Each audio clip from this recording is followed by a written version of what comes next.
All right, another episode of Outstanding Life Podcast, and I am right now in the studio with a good friend of mine from WRIF. He is known as Meltdown. What is going on? I'm in your studio this time, and I'm looking around, and I mean, this is pretty sweet. I thought mine was cool, but yours is really cool. Well, this is what I call my rock room. So I think I counted the pictures a couple years ago, and I was at like 120, but that was a few years ago, and I'm sure I'm well over 200 now. But what happened was many years ago, when I started out in the business, I never got pictures or I never got anything with anybody, and so I thought, you know what? One day my kids are going to think I'm the biggest jerk on the planet, so I better let them know that at least I hung out with some cool people. That is so cool. And we're getting near that day, by the way. You know what? My daughter is 26 now, and it's so funny. You know what I do for a living, and I am not the motivational cowboy to my daughter. I am just dad. Right. She could care less who I meet, what I do. Right. Do you find your kids do the exact same thing? Because, I mean, you have a super sweet job, too. You know what? Are you just dad? Well, yeah, but just last night, like I'm driving home from my son's hockey, and he's like, hey, so-and-so and so-and-so on the team said they heard you on the radio, and you sound weird, and stuff. So I'm like, okay. But then, my daughter will ask me for stuff periodically, and not a lot, but she'll ask me for stuff, and she's a good kid, so I'll try to get her tickets to One Direction or whatever crazy band she's into. Right. And so, this summer, I think I took her, and she got to meet Shinedown. She likes them. Nice. And then I just took my son, and he got to meet Five Finger Death Punch. He really likes them, and so that's kind of like the perks, and it's it's just they get to see what I do for a living and go on stage and whatnot. So let's just get right into this podcast. Yeah. What led you to the career of being a professional DJ? Well, it was actually, I can explain it in about 3 minutes. And that's how long it took. I was 17 or 18 years old, and I was actually working at a bar overnights. I was doing like just janitorial stuff overnights at this bar. So I would get up on Monday and Tuesday mornings before I went to school, and I would go clean the bar, and then I would go to school. And as I'm at the bar, I'm thinking to myself, man, what am I going to do with my life? The whole thing. So just like, I don't know, just like a lightning bolt to the head, I heard this guy on the radio, and he was so bad. And at that moment, I'm like, how old were you? That's what I'm going to do. I was like 17 or 18. 17, 18 years old, and you said, that's what I'm going to do. That's what I'm going to do. So ironically enough, it's funny that you're here right now because Friday was the 29th anniversary of the day I got hired in radio. No kidding. Yeah. So this was the funniest question that it just came up on social media. I put out there that, I didn't say who I was going to be interviewing, and it had to be another DJ, because they said, ask him if he's ever been fired from a DJing job, because we all have been fired at least once. Yeah. Well, I've been fired twice. I was fired. What happened was the station back home was sold, and they let me go. So and then they home? Brought me back in Buffalo. Okay. And so then they brought me back, but then on June 24th, I think, June 24th, 1995, the station flipped formats, and then they let me go. So then I spent the whole summer. I was already in radio for like 5 or 6 years, and then I spent the summer, drinking beer, riding my Harley, and playing softball, looking for a job. And I was watching the O.J. Simpson trial in October that year, and I got a call like, "Hey, how'd you like to come to Detroit?" And I'm like, "Well, I'm not doing anything now." So November 1st, 1995 is when I came here. No kidding. Do you remember your first gig as a DJ? What kind of music were you playing? Well, what was of course, it like? yeah. Well, I remember a lot of things. The first job I had on the radio was board hopping. So it was an oldie station. It was piped in on satellite. And so what I had to do is I had to fill the commercials. Okay. And so they give you like a 2-minute window or whatever, right. 2-minute avails they call. And so so I'd have to put the commercials in and stuff. And I was hired on that day, September 28th, 1989, by a legendary morning show host in Buffalo who I grew up listening to. So I'm interviewing with him, and then he hires me. I'm like, this is the greatest thing ever. Wow. And that's so awesome. then So my first gig was like, my first job was to do that, and I did that for 5 months. And while I was doing that, I would give my tapes to the program director on the FM rock station. You're making it sound so old. Tapes. Yeah, right, exactly. Well, that's what it was. Kids are like, what the heck? What are they talking about? Yeah, cassette tapes. Yeah, my demo tapes. So what happened was I did that, and 5 months later, on February 10th, 1990, he gave me a shot on the air. The other program director did, because I was, persistent. That is so cool. And so he put me on. He put me on for I was on overnights on Saturday nights, like from midnight to 6, just one night a week, and it was cool. I'd never been on the radio before. Yeah. And my first ever radio shift, it was horrible. I mean, beyond horrible. And my uncle. So back then, were you actually playing albums? No, I only played one record, and that was Green Grass and High Tide, because it was just too long, and the cart, there wasn't a carts long enough for it, so we didn't have it on CD, but it was all CDs. So overnights, so you had to be like hooked on either. Well, I don't even know if they had energy drinks back then. So coffee, black coffee had to be your thing. Huh? I don't drink coffee. So, and I don't. Wait a second, you've been doing this for how long? Yeah, almost 30 years. Yeah, and you don't drink coffee at all. No. Now, did you have a bad experience? Is that why? I just don't like it. But no coffee. No coffee. No. So then I went on the air in February 10th, and 2 months later, the guy who put me on the air decides he's going to leave and go somewhere else. I'm like, oh, my career is over before it began. Long story short, the guy that came in after him and took over that radio station, he actually put me on a better shift after a couple months of feeling me out and figuring out what was going on. He put me on a better shift. And then there was guys that were there that had already worked there years before me that were now after me. So were you always Meltdown? Yeah. And how did you come up with your, I guess, I don't even know what stage name or, just like mine, I don't even know what you call it, but the Motivational Cowboy, I mean, it just happened accidentally. Well, your name's a little more descriptive of what you do.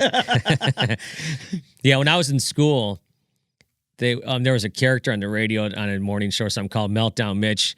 Long story short, my friends started calling me the Meltdown one. And then when I got on the radio, what happened was before I actually got a job in radio, I would call up the overnight DJs and they would put me on the radio. And the one guy, Ted Shred, would put me on as the Meltdown one. And so what happened was he put me on, and then when I got on the radio, they said, just call yourself Meltdown. That's it. So they gave you the name.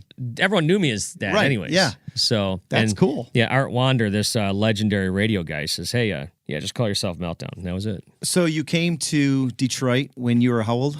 I was about, I think, 26. And you came to RIF, which has been the rock and roll station ever since I was a kid. I mean, I literally last night, knowing that I was going to come here and do the podcast with you, I went through, and these things got to be 40 years old, all the old bumper stickers. I mean, I'm not talking about the repops. Right. I'm talking about the old RIF and all the cool bumper stickers, because bumper stickers back then, we didn't have social media, so everybody had bumper stickers to let them know what they listened to and what they did and stuff like that.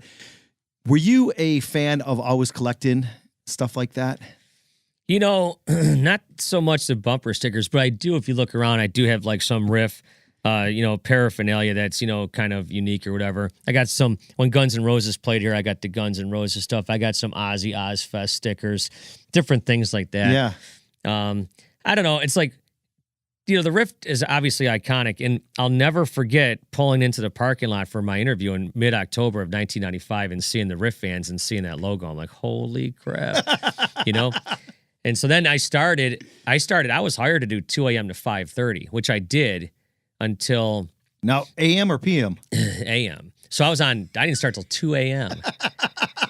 And I lived down by where you live. Yep. And I remember my first air shift was November 1st, so it was Halloween night. So I was driving up Telegraph Road. And you know how the lights all change? Yeah. I'm like, well, I didn't know anything about that. So I'm here and I'm like, this is the greatest day of my life. All the lights are changing perfectly for me.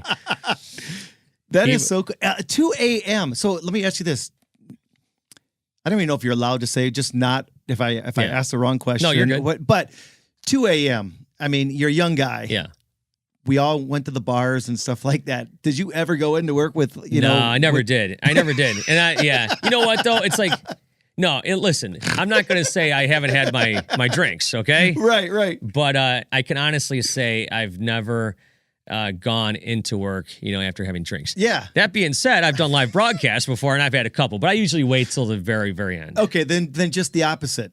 You're out too late at a concert the night before. Yeah. And walk in with a hangover. I don't usually. And I know that I've done it once. Yeah. For speaking, and it's not fun. I'll never did it again. Yeah. I learned real quick what not to do the night before a big talk. I'll just put it this way. Like, just a quick example. One of our mutual friends gave me a ride home one night, and we got home at 5:30 after a show. And I can't say that I was drunk or hungover the next day, but you can definitely hear it in my voice that it's been a long, rough night. So, like many of your peers, you're wearing more and more hats these days.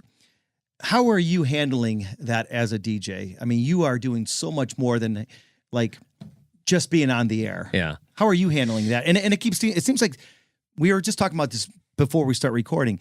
It seems like it's getting worse where they're giving more and more and more to you and taking more and more away from us. Well, I don't know if they're taking more away from me, but you know what? Look, I make a good living, and it's like I want to, I'm kind of a creative person, so I want to show my creative side.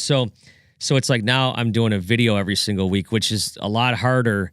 I used to do them before, but I didn't have to do them like every week. I could just do them whenever I had a thought or whatever. I watched a couple of them yesterday. Yeah, the recent ones. Yeah. Yeah, yep. and so actually you just did one because you were talking about going to see Kid Rock, and you're talking about the Red Wings. Yeah, the Red Wings. Yeah. So that was just yeah. yesterday. Yeah. So anyway, so that kind of stuff is all like, added on. Now, thankfully, I don't put that stuff together. It's always one of those things where it's like, that somebody there, helps me with that, and I come up with the ideas. That being said, I try to keep them somewhat easy because right. I don't want to have this guy working, 14 hours on this thing. So those are cool. I like them. I really like doing my podcast because, it gives me a chance to kind of peek under the hood a little bit. And when I'm interviewing these rock stars, which is 98% of what I do, I know or have dealt with a lot of them, mm-hmm. and I like to kind of show people, like what these guys are about. That being said, I don't get to sit down like you and me are right now with like for an hour. Right. Because sometimes they're doing interview junkets. Sometimes they're not. Sometimes it's like I just did an interview a few weeks ago. This guy's wife contacted me via Instagram. She's like, hey, Johnny, my husband from Type O Negative is going to be up in Flint if you want. I'm like, sure, I'll do that. Wow. So, that's kind of cool that they're reaching out to you now. Well, let's talk about your podcast. I mean, Where can people download it? What's it called? Yeah, it's called Radio Chatter, and it's on iTunes and Apple and the whole thing. You can just Google Radio Chatter and it comes up. But so what happened was back in 2016, my goal was to do one a week, and I didn't know if I could even achieve that. So I called in some favors and stuff. You were just talking about the guy painting NASCAR helmets. Yeah. So like one of my podcasts that year was like one of my buddies who paints NHL goalie helmets. Oh, right. Up in Grand Blanc. Okay. And he's done like, Jimmy Howard's and whatnot and the whole thing. So I talked to him, and I think I did that year. I did pretty much one a week, even though I fudged a few until the middle of December, and I was supposed to interview Sebastian Bach from Skid Row. Nice. And he blew me off twice. And then I found out later that he had some sort of like legal wranglings or whatever. So anyhow, so then the following year, I went from just trying to do one a week to the following year doing 91. And I think there was 1 week I did 5, and sometimes you could save them or, whatever. I think this year I just did my 84th or something like that. Holy cow. But this week was with Zack Vengeance from Avenged Sevenfold, who I've become friends with. It's like the weird thing. He follows 20 people on Twitter. I'm one of them. I don't know why. And so I asked him one time, I go, dude, why do you follow me on Twitter? He goes, I don't know. We did an interview one time. I liked you, started following you. I'm like, that works for me. Who's the coolest interview you have ever done? Man, people ask this all the time. It's like, I don't know. It's always like, I don't know. It's always a challenge. Like this year, like I interviewed David Coverdale from Whitesnake, and that guy, I even told his guitar player, Joel, who I also interviewed a few weeks ago, I go, that guy's so much fun to talk to because, he's had all the chicks, he's got all the money, he's got nothing left to prove, he's in the twilight of his career, he doesn't care, Who has been one that has been one of the most challenging for you? Well, and I thought about this last night because I come up with these because certain things that happen in my career, I'm like, oh man, I can't wait to ask somebody else the exact same question. Well, you probably deal with race car drivers that that if you're not on top of your game, they might call you out on it, right? Yeah. So there's a few rock guys like that. Like I know Dave Mustaine's pretty thoughtful, although from Megadeth. Right. Although in the recent years, his interviews have been a lot easier. I think that somewhere along the line, someone said, "Hey, man, you got to chill on these guys because look, you're interviewing how many race car drivers, right? Yeah, yeah. You can't know the ins and outs of their life, so they have to help you out a little bit with it, right? And it's like I'm interviewing hundreds of rock stars. I can't be an expert on every band. You know what I'm saying? Right. David Draymond from Disturbed is real thoughtful and deliberate with what he says. Super nice guy. Yeah. I did talk to Mike Patton from Faith No More years ago, and it was horrible. And he was just a jerk. Now, that being said, there are guys out there like that where I'm like, I want another crack at the cup. You know what I'm saying? Yeah, absolutely. And it's like I remember interviewing Rob Zombie one time years ago, and it just went horribly. And then I'm like, the next time it was fantastic because I'm like, okay, I'm going to get this. You know, you're not going to beat me. You know. What about? Have you ever had bands? And I'm going old school with you here. Mm-hmm. Bob Seger, Kiss, super nice guy. Yeah, Bob Seger's great. I've never interviewed him, but I've been around with him a little bit. Great. Wait a second. You're not from Detroit, but you've been around Detroit for 30 years. Yeah. Bob Seger's from here too. Yeah. You have never interviewed Bob, even on the radio? No, I've never interviewed him, but really? That's crazy. I got a picture of me and him over there at Kid Rock's Halloween party from a few years ago. And but no, we're a different kind of radio station, than they were, when you were growing up. I've interviewed Nugent. Obviously, I've interviewed Kid Rock a bunch of times. Yeah. Nugent's a lot of fun. I've flown home with him, and it's so funny because everybody would think that he is on a private plane all the time and stuff. Just first class, him and his wife, and talked to him all the way down to baggage claim. There was nobody getting his luggage. Yeah. It was him getting it. Just a cool dude. I love Nugent. I think he's hysterical. He entertains me in the same way you just mentioned Kiss, like Gene Simmons is entertaining. It's like they bring egomaniac. Okay, we're about the same age. Yeah. We were brought up on like Kiss and stuff like that. What was it like for you to all of a sudden be in a situation that you're able to interview people that you looked up to and listened to when you were a kid?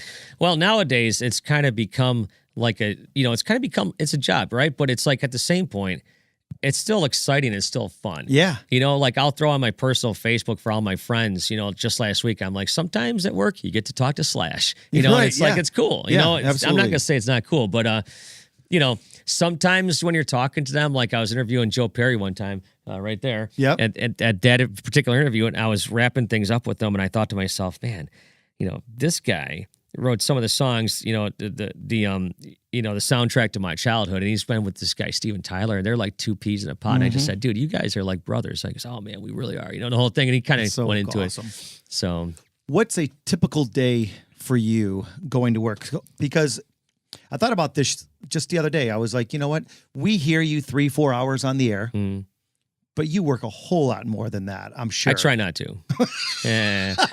So my typical day is... Walk us through a typical day as a DJ. Well, usually I have a guy come famous over. Radio usually DJ. I have a guy come over to my house before I go to work and interview me.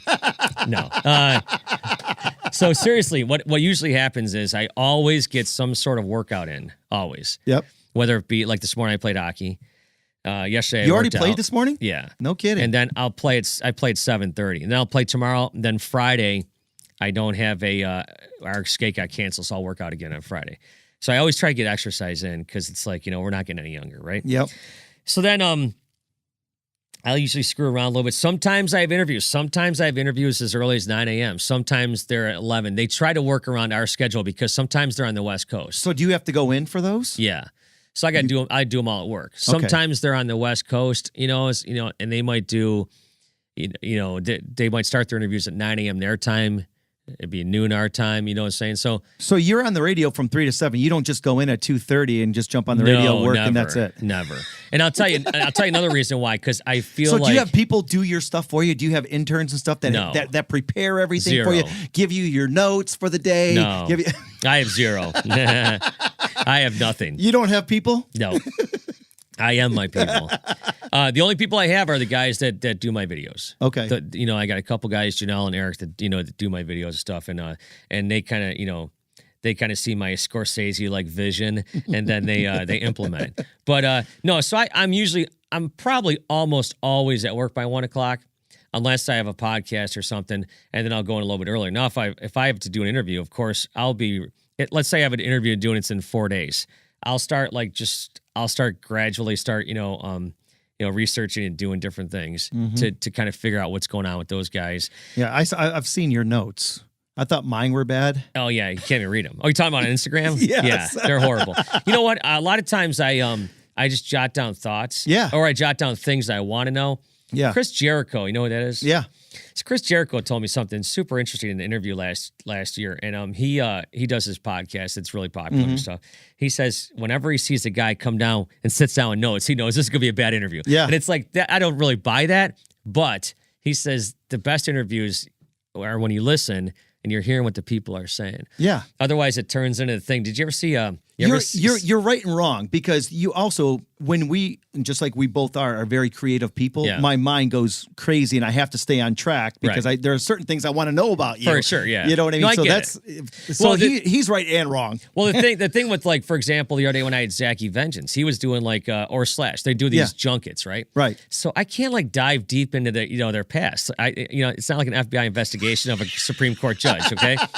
So I've got to get like if you watch, like, for example, interviews at night, like on the late night talk shows, they only got like 5 minutes. They get out a bunch of stuff, right? So it's like, so sometimes when I'm interviewing Slash and he says something that I want to dive into, well, I know I can't because there's like 3 other things I want to hit. Right. Yeah. You know what I mean? Yeah.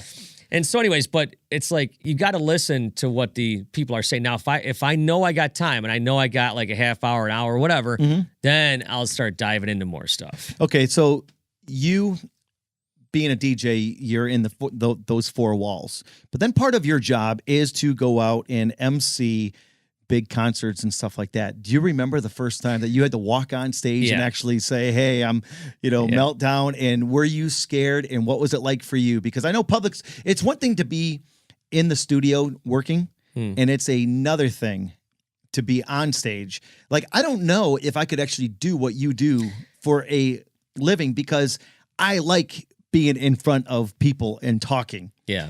But I know it's completely different than being in the studio and painting that picture. Well, it is. Well, here's the thing. Here's the difference between what I do and what you do. So when I go on stage, I know I've got 30 seconds to 2 minutes. Right. I got an hour. Seriously, that's it. Yeah, right. You got to fill up a lot more time. So tonight, like, for example, I'll go and Darren McCarty's doing a thing tonight, so he wanted me to introduce him. I'm like, yeah, sure, I'll introduce you. So I know I've only got it. I'll go up there. I'll say how we met, maybe a few stories, whatever, and boom, I'm done. Here's Darren. My job is easy, right? But the first time I ever went on stage, it was at some bar in Buffalo, and I'm not really sure. It was on the waterfront, I remember, and I remember that I was introducing a band. And I thought, man, this is going to be great. People are going to love me, and I'm going to be a hero, But and I remember that. But I remember one time in Buffalo, and I was they let me go on stage before Ozzy came on, and this is the only time in almost 30 years that this has ever happened. I went up on stage, and the guy says to me, he goes, I think one of the opening bands had canceled or something. I can't exactly remember, but the road manager says, listen, you got to go up there, talk as long as you can. Like, they never tell you that, right? They always tell you, like, listen, you got a minute, man, make it fast, get off, you know? So I'm up on stage talking, and they're like vacuuming the carpet behind me, and the roadies are up there doing whatever they're doing. And then this was when they had monitors in front of the stage, and it just had white noise just blasting out at me. So I'm like, shh. So I remember at one point, he looks at me and he walks behind me. He goes, you're doing great. Keep on going. So I'm thinking, what concerts can I plug? What can I talk about? And the whole thing. But that never happened. So for me, going up on stage is like I went on stage, I don't know, a few times this summer. Last year, I got to go on stage in front of Metallica and introduce Mixmaster Mike from the Beastie Boys. Yeah, and nice. I got a picture over there where I'm on stage, and there's like 40,000 people there. And that was so cool. So what's the biggest audience that you got to be in front of live? Yeah, was it that one? Oh, yeah, for sure. 40,000? Not even close, yeah. I mean, Isn't that Rush amazing? It was great. We walked out there. Someone actually, somebody filmed it, videotaped it for me. And we walked out there, and it was pretty cool. And the people were really receptive, and they were ready for Metallica. And what was funny is that I had interviewed Mixmaster Mike for about a half hour a few days before that. And he said something to me, and I had to make sure I got it off on stage. So what he says was, he goes, yeah. So, you know who he is? He was from the Beastie Boys. He was their DJ. Okay. And so he DJ'd between sets and before Metallica came on. All right. And so I think, if I remember correctly, I'm trying to remember if he actually introduced Metallica or they just came on after him. I can't recall. But anyways, he says, yeah, think of me as your high-powered appetizer. And so what happened, and I do this quite a bit, is I wrote it on my hand. And so as I'm holding the microphone, I can see it. And I'm like, hey, welcome to the stage. Your high-powered appetizer, Mixmaster Mike. And I didn't do it as cheesy as that, but, you get right, the yeah. That is so cool. So, yeah, that was the biggest, what was the biggest crowd you ever talked in front of? 60,000, Eagle Stadium. What? Where's that? Yeah, it was Eagle Stadium. Back then was, what is that, New York? Upstate New York? Or What were you doing there? I was doing a NCAA lacrosse game. There were 60,000 people at the lacrosse game? It was the craziest thing Really? I've ever seen in my life. And it was cool because I was doing like the halftime or whatever kind of show. And we were doing like this big promotion and stuff like that. And that's when I realized you have to wear an earpiece to hear Because what you're saying, because the echoing and stuff like yeah. that. It was like, because I didn't. And it was like, it was bouncing back 3, and I talk fast and loud anyway. Yeah. So it was like, I was getting all tongue tied, but it came out awesome. And it was just really cool. 60,000 people. It was one of the coolest things that I've got to experience. Yeah, that thing with Metallica will probably be something I'll never forget. That was really cool. And I'm not sure if I even knew that I was going to do that. But that happens quite a bit. They're like, hey, you're going to go up on stage tonight. I'm like, oh, okay, thanks. So you're in the rock and roll business. I see a lot of instruments here in your studio. No, I don't play any of them. No? People Not at ask all? me all the time. Yeah, no, I don't play anything. It's like recently. How do you have something like so cool? You have a Gibson guitar. You have a custom guitar. I don't even know if these guitars are in tune. Do you even have an amp down here? No. I see the Marshall, but it's a refrigerator. It's right? a refrigerator filled with hopefully a lot of cool beer. I only drink spirits. So, yeah, no, I don't play. But what's funny about that is that my wife for Father's Day just bought me a thing about how to play bass, because this Ghost record came out in the spring, and I loved it so much, and the bass is so good. And I started like kind of zooming in on that. And to be honest with you, most of my friends that are in the business who are like friends of mine are the bass players. I don't know, for whatever reason. It's just like we just kind of click or whatever. Social media is so big these days. Yeah. What do you do to separate yourself from everybody else that does what you do for a living? Well, and I don't know. And do you mind can you tell people how to follow you? Yeah, at Meltdown WRIF. Yeah, anyone can follow me. That's fine. It's great. But I throw out a question a day, and I don't know if you see it because the algorithms in social media are so screwed up. I know. Right? I haven't even seen one of your tweets lately, and I follow you. I know. It's just the craziest thing. It's so funny with social media. I could put something up that has nothing to do with anything, and I'll get hundreds and hundreds of likes. Yeah. I could put something up there that actually is a big deal and is cool, and like 15 people will like it. It's it's kind of the weirdest thing that I've ever seen in my life. And I also realized that I like to get creative and do some writing sometimes, and I could come up with this beautiful like motivational quote or thought, and nobody reads it. I put a picture with it. Next thing you know, there's tons of people that like it. Well, there was that thought back in the day with Facebook and stuff, especially if you attach pictures to it. But you know what I equate the internet to? I equate the internet to. Do you remember this scene in one of my favorite movies, Planes, Trains, and Automobiles? Yep. Where they're driving into St. Louis, I think it was, and they're all singing on the bus, right? And then John Kerry says to Steve Martin, "Hey, why don't you sing a song?" And he starts singing at three, pennies in a fountain or something like that, right? Yep. And everyone like looks at him like, all right, what's going on here?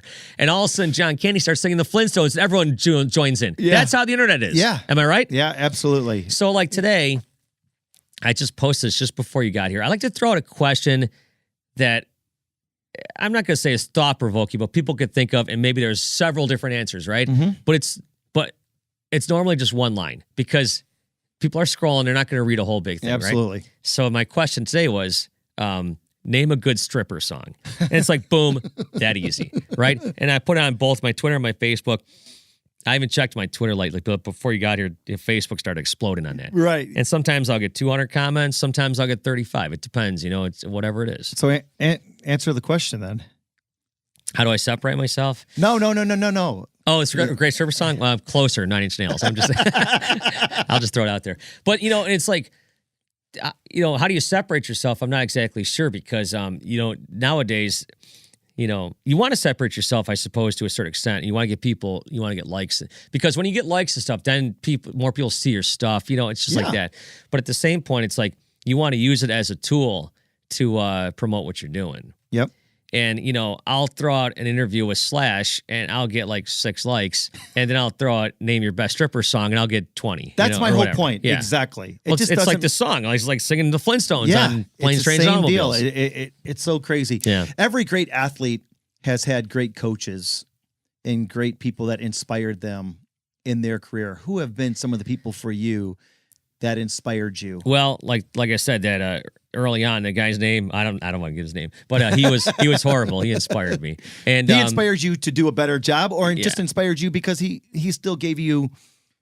I thought if he could do it, I could do it. Okay. There was no question about it. So did you, I didn't even ask you, so did you go to school to do this? No.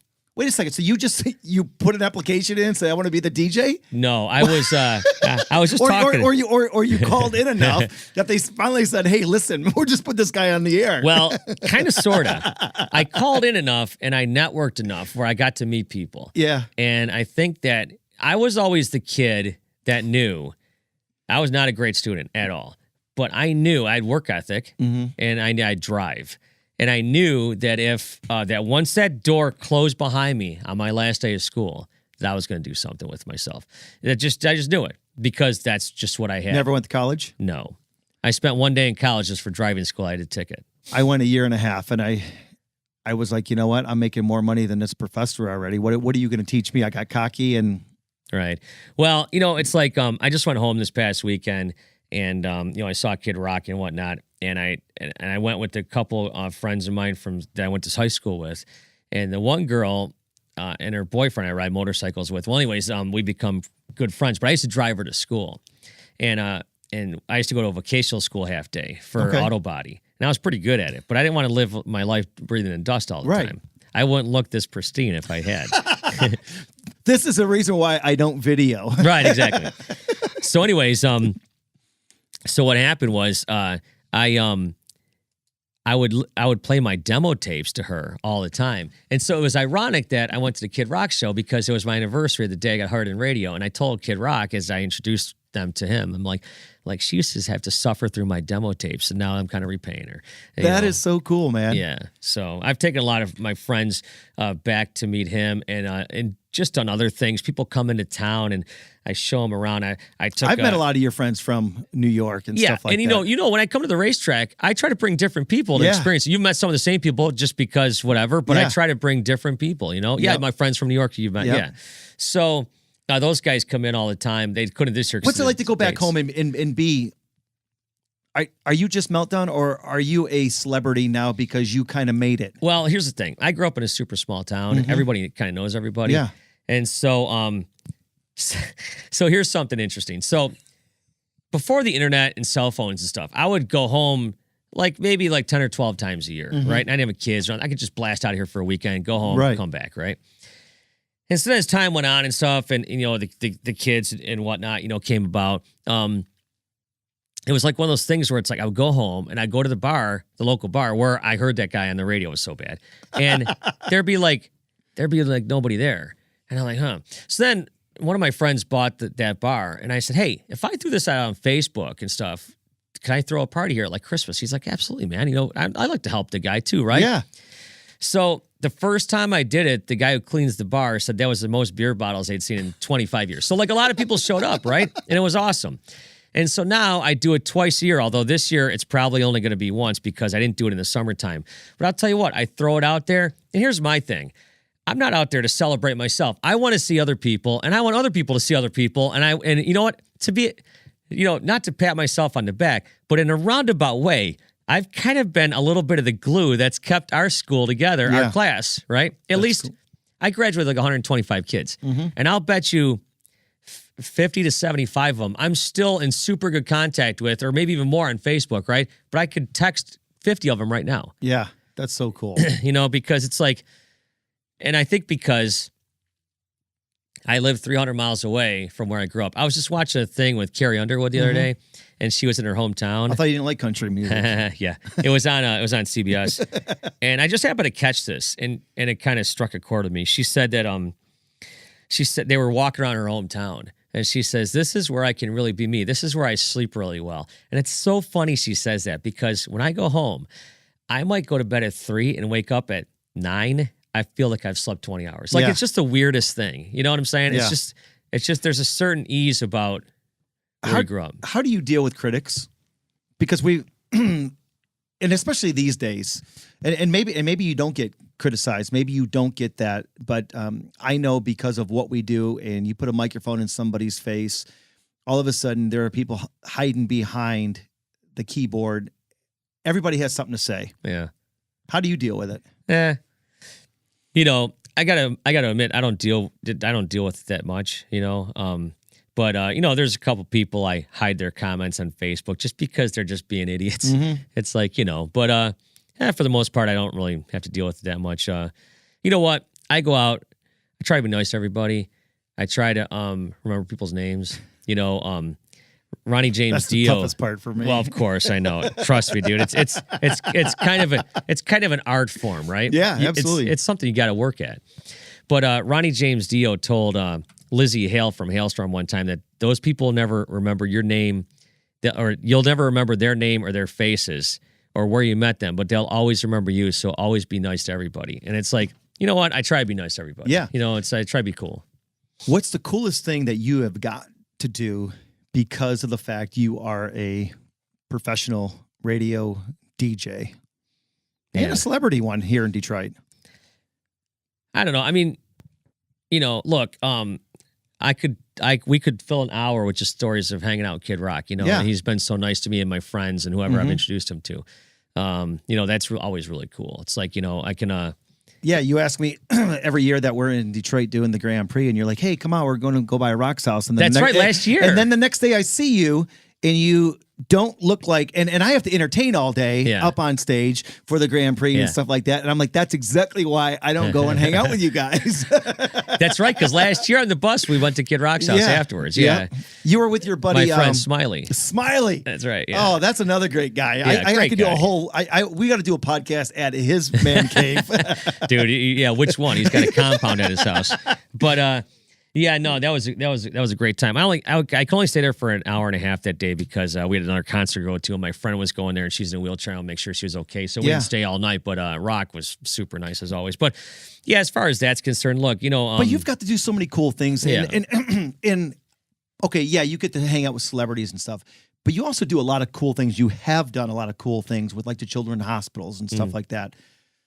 What's it like for you to give back when you're able to give back?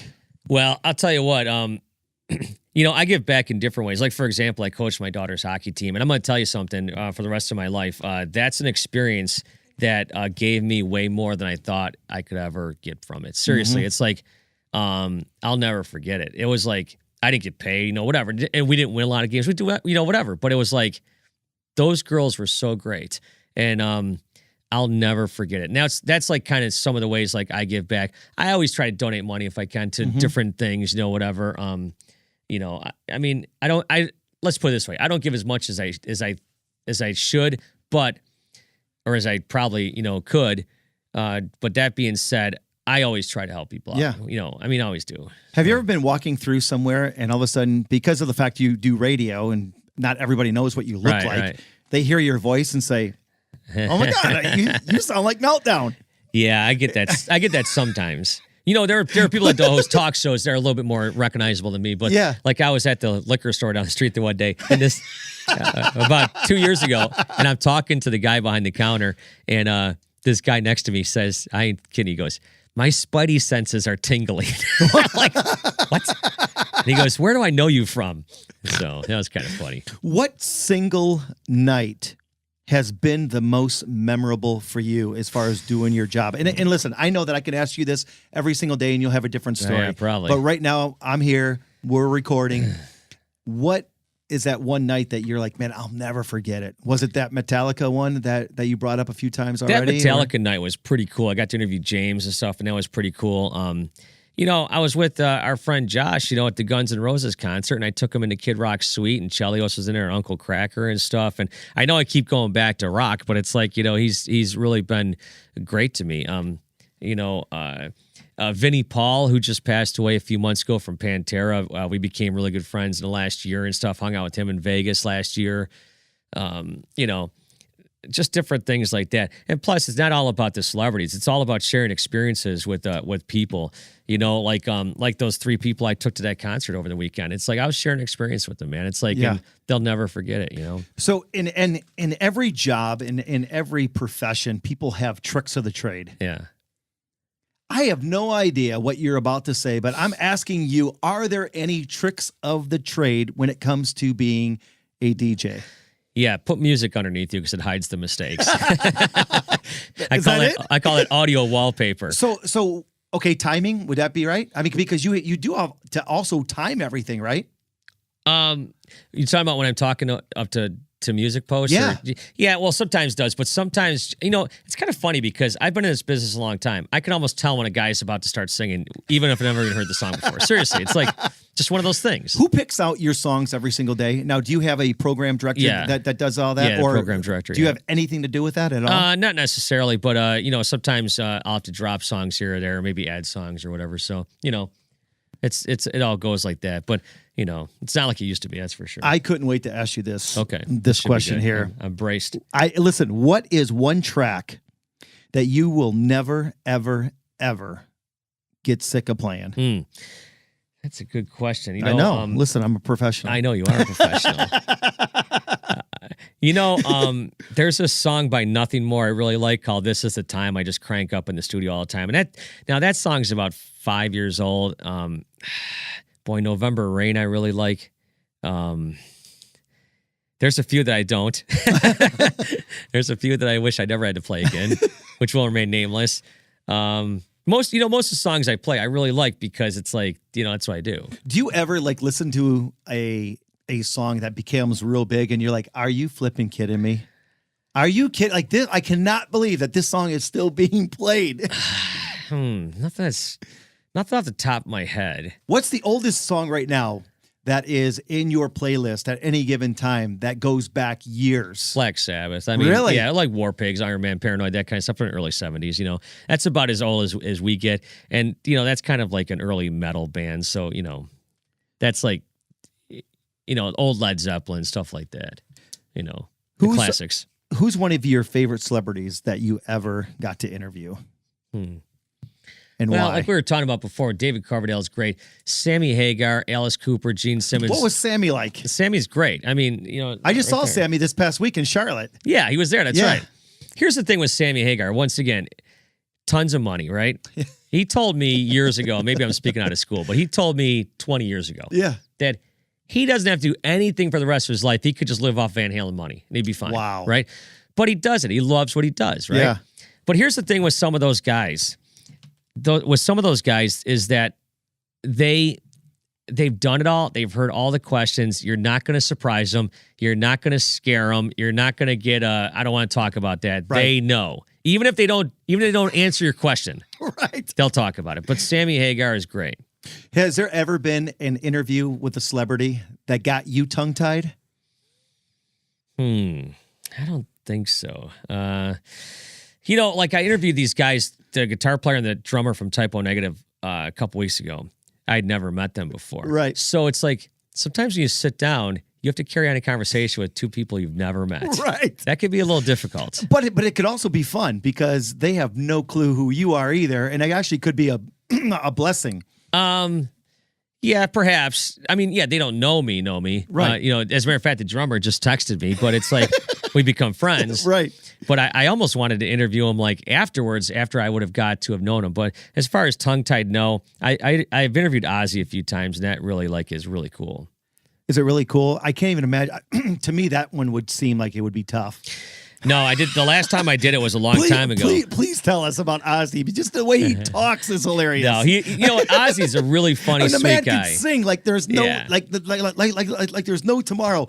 Well, but he used to be able to. Yeah, well, but then he's still like sold out and stuff like that. No, I just saw him. Yeah, but then to have a conversation with them, I mean, it sounds like he has like marbles in his mouth or something, you know? I mean, well, how tough is that? Well, it was great, but sometimes what's funny about that is sometimes I'll interview him like on the phone, and I'll listen to it back, and I'll catch things I missed, right? Because I don't understand what he's saying. Have you ever had to interview somebody because of the business you're in, that they were under the influence, and then you're like, man, I hope this gets done fast. Well, last year when I saw Vinnie Paul and I got that video, which is the pinned tweet on my tweet, it's about a minute and a half long, and Vinnie Paul was just poo-pooed. But no, I interviewed Ozzy at one time, and it was funny because I brought back like 10 listeners and their guests, and I was asking their questions, so it wasn't on me. So I could ask them anything I wanted to. Okay, hey, that's a trick of the trade, my friend. That is a trick of the trade. That is a trick of the so. When I get to do interviews and stuff like that with people, I'm like, hey, yeah, this came up on social. I'm telling somebody my trick right now. So, but now people that I interview all the time, I go on social media all the time. They're like, they look at me like, yeah, right, dude. I was going to interview the guitar player from Five Finger Death Punch. It turned out they gave me the singer, which is fine. Yeah. But I was preparing for the guitar player. He's really super active on social media, and he shows his cars and his girlfriend. And, I mean, all this stuff, right? Yeah. And he's great to talk to. And of course, that's an easy trick. Yeah. What have you ever had an embarrassing moment on air? I mean, you've been doing this a long time. No, but I've screwed up stuff. Actually, I'm not even going to mention the name of the band, but I screwed up the guy's name, and it's like I was just going to ask you. That was my follow-up question. Yeah. Have you ever messed up someone's name? Because sometimes they have crazy names. Well, this guy doesn't. I screwed it up. It was really bad, and I just want to leave that in the past. That was not good. But on air, I did swear on air one time. I don't want to do that again. Yeah. That was many, many, many years ago. So I got a question that I've always wondered, and that was, what happens when you men and women in this business have to go to the bathroom? Well, I'm playing music, so I can go whenever I want. I mean, sometimes I'll be in the studio for an hour and a half, 2 hours, and realize I haven't even walked out of the studio yet. So I'll just walk around, I'll go grab a snack or something. So is that where you communicate with your program director and say, hey, listen, I'll be back in 5? No, because in the computers. Please tell us. Because not everybody's a radio DJ. Right. No, well, paint that picture for us. Well, you can, what they call daisy chain the songs, where you can actually leave the studio and they automatically go until you get back. There's a trick of the trade, see? Right, yeah. This is great. Maybe there are tricks of the trade. maybe you're, yeah.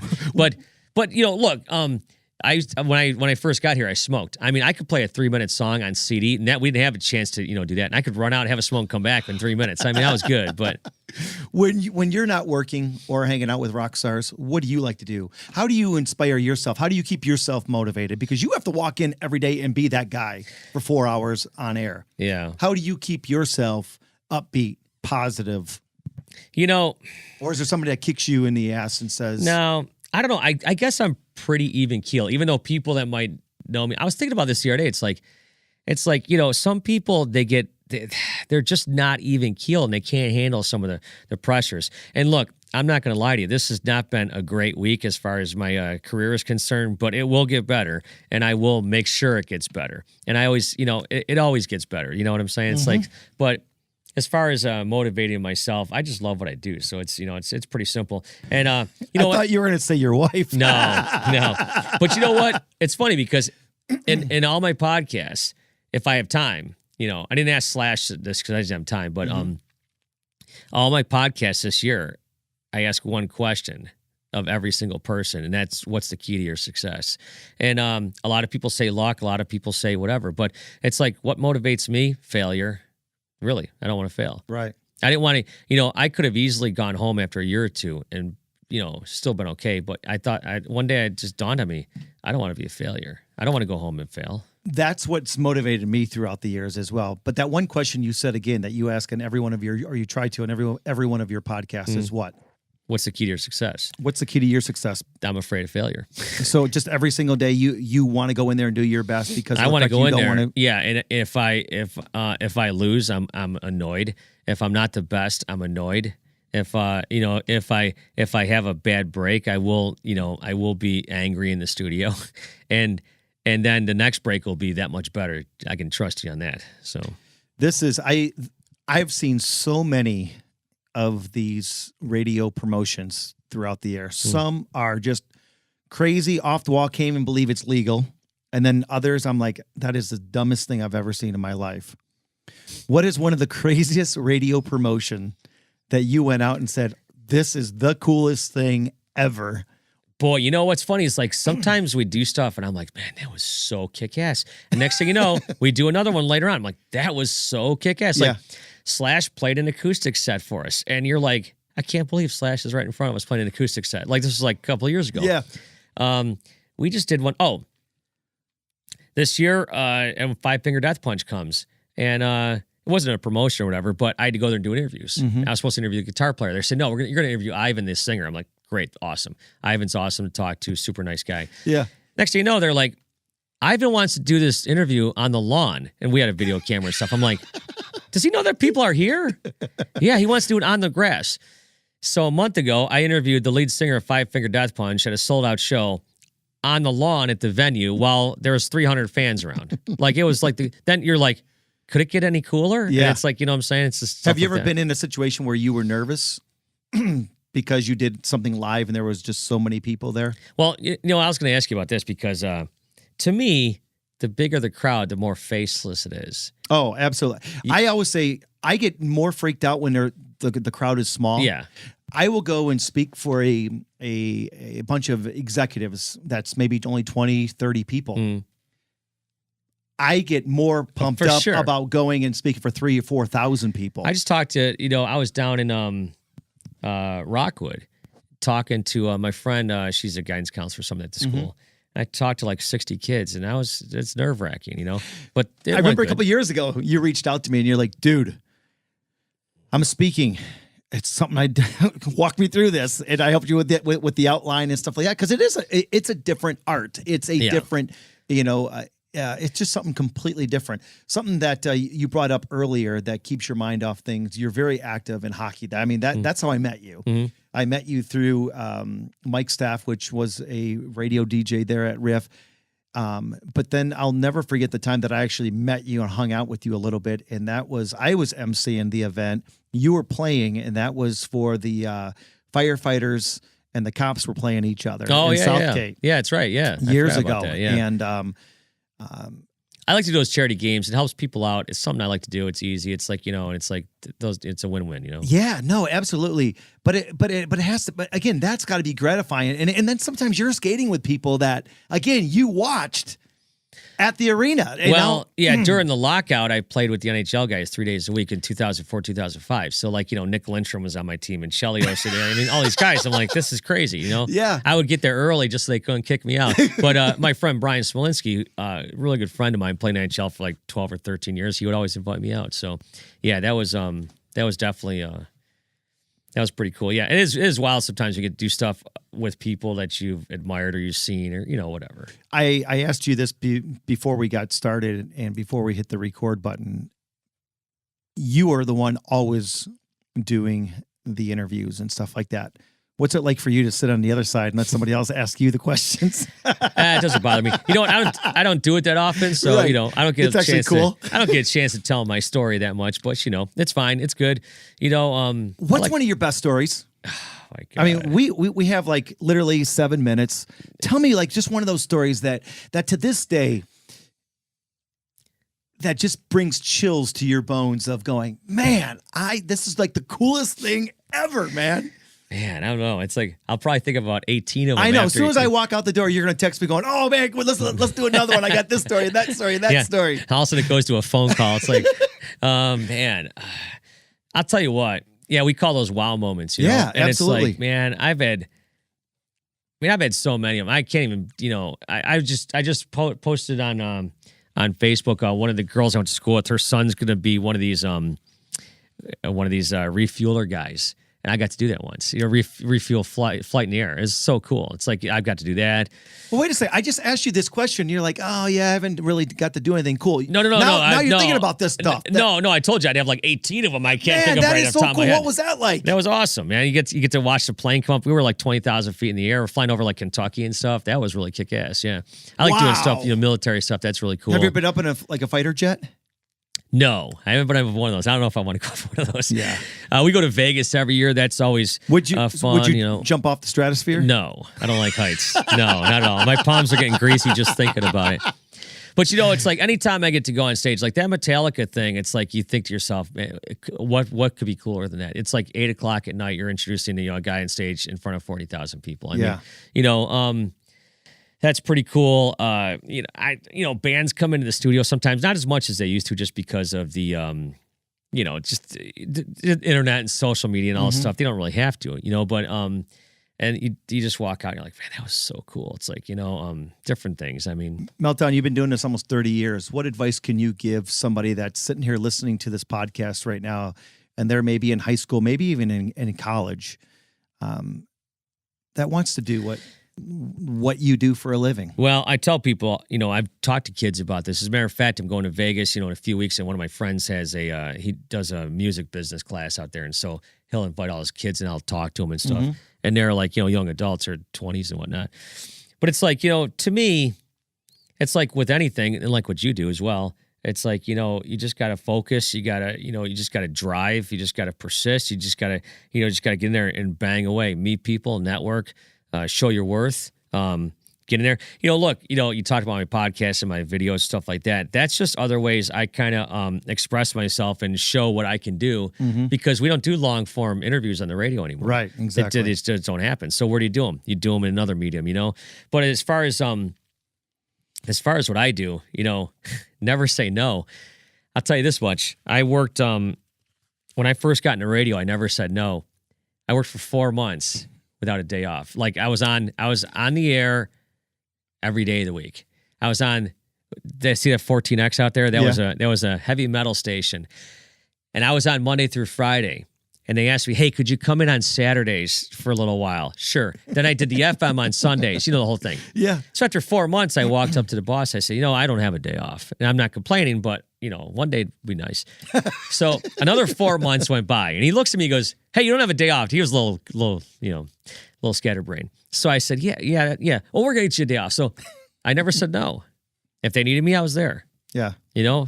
Ever. Do you ever say no now? Because I know where you are in your career. You're probably pulled in a million different directions. Yeah, all the sometimes. Time. Yeah, I was just thinking about this the other day. I should say no to some stuff just because, what they say, no good deed goes unpunished. Yeah. But I always like to, something just happened recently. I can't really recall what it was, but I'm like, man, I probably should have just stayed out of this, But I was trying to help people, trying to be nice. Just sitting down here in your rock room, I often go out to my man cave, and when I'm having a bad day, or maybe I'm whatever, I don't even want to say bad day, but you know what I mean? Just not feeling normal. Not feeling it. Yeah. And I go out and I look at all the cool pictures and all the cool stuff that I've done. Not bragging, but I've got to do so many cool things. For sure. Yep. We're lucky. We are very. I'm proud of myself. For sure. Just like you should be. Yep. But do you ever walk down here and just go through and just look at, like I'm looking at one, man, you looked so young. Not that you don't look young now, because I was a lot younger. We can before. paint this picture any way we want right now because nobody can see either one of us. But do you ever come down here and this kind of stuff inspires you? Not necessarily. I do come down and every single one of these pictures, I could tell you about every single one of these pictures. You know what I'm saying? And we could be here for hours. I could tell you every single one of these pictures has a story. And it's like, I could do it. So, but, I guess this is kind of like my shrine to me in the fact that I'm proud of what I've been able to accomplish, and the fact that it's taken a lot of work, it's taken a lot of time, but I've done it. What was your first rock t-shirt that you bought? Ozzy. It was Ozzy? For sure, yeah. Now, okay, because of what you do for a living, Do you just get care packages every single day? Is it like Christmas walking into the radio station every single day? No, not as much as it guys? used to be. No, not as much as it used to be. This is from a thing last week. No, not as much as it used to be. I get stuff here and there from like record companies or whatever. Sometimes the boss will get some albums that he doesn't want, so it'll just give them to me, whatever. Yeah. But no. As a matter of fact, I was going to tell you earlier, I got the first record I ever bought, Metallica's Ride the Lightning. I got the actual record. I bought it when I was a kid, brand new. That is so cool. Yeah. But yeah, my first, listen, I was in 7th grade and I didn't really know. I was just kind of floating through life and I'd listen to the AM radio for the hockey games or whatever. And one day I was at school and a kid said to me, he goes, "Hey, you should listen to Ozzy." And I'm like, okay. And so I went home that night and I heard Crazy Train. Changed your life. Changed my life. That was it. One last question. Yeah. Just like you, I have a question that I ask everybody at the end of the podcast, and I know that you've listened to a few of my podcasts, so you might even know this question, and you might already have the answer already cocked and ready. Yeah. You walk out of here, you go into the studio today, you find a lottery ticket. You go and check it. It's a $10 million winner. What do you do? I leave. You would literally quit and everything? What's funny is that I tell people sometimes, like, man, if I won the lottery, you'd hear a different show. It might be my last, but it would be different. You would go out and a just full do blaze something of glory. totally. Is there any one person that I want to ask this in the right way, that you would love to go back and say, "How do you like me now?" That maybe told you that you couldn't do it, and you would love to be able to go back and say, "You know what, you son of a gun, I did it, and I've been doing it for 30 years." The reason why I ask that and why you're thinking about this, the reason why I say that is because I ran into, I try to bike 10 to 15 miles a day, and I've ran into a couple times the 4th grade teacher that told me that I will never amount to anything. And at times, I just want to go, I like physically, he's right there. And there's been a couple times that he was with some girl, and I didn't want to embarrass him because I don't know how I'm going to handle it. But has there been anybody for you that, just like you said, you didn't want to fail, so you did it? But would you like to go back to somebody and say, "Man, you know what? You told me no, or you fired me, but you know what? I'm flipping doing it, and I'm doing it in a market that's awesome." Yeah, no, it's great, especially for what I do. A rock market, man, it's so awesome. I don't think so. I mean, look, there were some teachers that I know for a fact didn't give me a fighting chance to do anything. And I probably wouldn't have either, to be quite honest with you. Yeah, one of my teachers just passed away last year, but she messaged me on Facebook. She said she couldn't even believe what I did, and that's fine. It's like, it's cool. You talk about 4th grade. I'll never forget in 4th grade, I answered every spelling question correctly for one marking period, every single one. Yeah. And she gave me a 99. And I'm like, well, I answered. She goes, nobody's 100%. And I'm like, I never forgot that. I'm like, what? But you just brought that back to my head. I don't know. Look, I don't think anybody thought I could do what I do. I'm sure my parents didn't, but they never told me not to try. Right. You know what I'm saying? They always somewhat encouraged me. I love how you use that somewhat. Well, I don't think that they really thought it could happen. No, listen, I I know exactly what you mean. My dad wasn't a fan of what I quit everything. Yeah. Until my dad heard me speak 2 years later. Right. And he came up to me, hugging me and crying and your dad's like a baby. gone, right? Yeah, my dad passed away. So at least you got to see what you did. Yeah. So my mother passed away the day I got hired on radio back in that September 20th, 1989. My mom had a mastectomy that day, so I left my interview and went to the hospital and saw her. And she lasted another 3 years. But she got to hear me on the radio and stuff, which obviously she never saw, like, the full potential of what I had. But, it's, at least she got a chance to see me, But, yeah, as far as people... I've never really pushed it in anyone's face. You know what? As the years go by, and I understand that, but just for interview, as the years go by and stuff, like I said, I go home and I see some kids I went to school with and stuff, and you know what? People that may not have been that nice or whatever, I'm the first guy to buy them a drink. Say, hey, man, what's going on, dude? What's happening? Yeah. I was, that's just how I am now. I don't know. Meltdown. You know what was cool, and the reason why I asked you that is it was a teacher that inspired me when I was in senior year of high school. And dude, last week, I wanted to do a podcast about teachers and how awesome they are and how tough their job is. I reached out to my high school English teacher, and she agreed, didn't even know what a podcast was, but agreed to do the podcast when one of the coolest podcasts, it just came out. that was cool. It wasn't like, how do you like me now? It was, hey, thank you for everything. For sure. You believed in me. Yeah. Well, like I told you, it's like once that door closed and I got out of school, I knew I could do it. Yeah. And it's like, and it really had nothing to do with the teachers. I just knew I'd drive. Yep. I knew I could do it. And it's like, you know, someone gave me a chance. They opened the door and I put my foot in that door and I wasn't about to let it shut. You know, it's just the way it goes. You have 30 seconds to close out this podcast. Yeah. There you go. Mike's yours, buddy. Huh, I have to fill it with something now? You don't have to. I'm just having some fun with you. But I can't thank you enough for just sitting down with me for an problem. hour It's been fun, and having dude. fun. Awesome. Showing me your rock room that I've been hearing about for years. Yeah, you've helped me over the years with my even if the questions you give me for some of the NASCAR drivers have been a little misleading. Listen. So I asked the guy a question. I don't know who it was. He looks at me like I'm speaking Spanish. I'm like, what? Johnny D gave me this. Oh my God! And you know, it's so funny because when I've interviewed him times after that, I'm trying to remember. It who was Alex Bowman, and Alex Bowman. That's right. Yeah, and I asked you that he likes the water. That's right.